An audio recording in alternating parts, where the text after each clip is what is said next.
पंजाब 7 से 8 लाख आबादी वाला जलालपुर पीरवाला में एक इंसानी अलमिया जन्म ले रहा है या ले चुका है, जहाँ हज़ारों या शायद लाखों लोग सैलाब में फंसे हुए हैं। सबसे ज़्यादा और फौरी ज़रूरत जो है वो कश्तियों की है।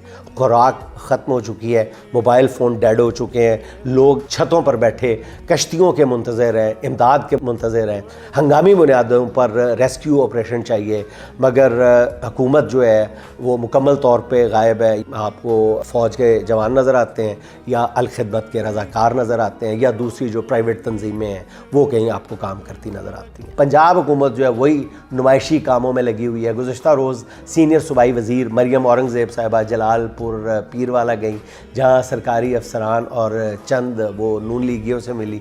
वहाँ पर नवाज़ शरीफ और मरियम नवाज़ जिंदाबाद के नारे लगाती रही। हमारे पंजाब के वज़ीर तालीम साहब भी नारे लगाते रहे वहाँ पे, नवाज़ शरीफ जिंदाबाद। खुदा का नाम लो, इन हालात में किसी का नारा लगाना यानी कितना बुरा लगता है। मैं पता नहीं अपनी तमाम तर अंदर सब कुछ इकट्ठा कर लूँ, अपनी मनफी क़ुव्वतें इकट्ठा कर लूँ, मैं तो इन हालात में एक बात भी ऐसी ना कर पाऊँ। मैं अब ज़ाती तौर पे कह सकूँ एक बात ऐसी ना कर पाऊँ।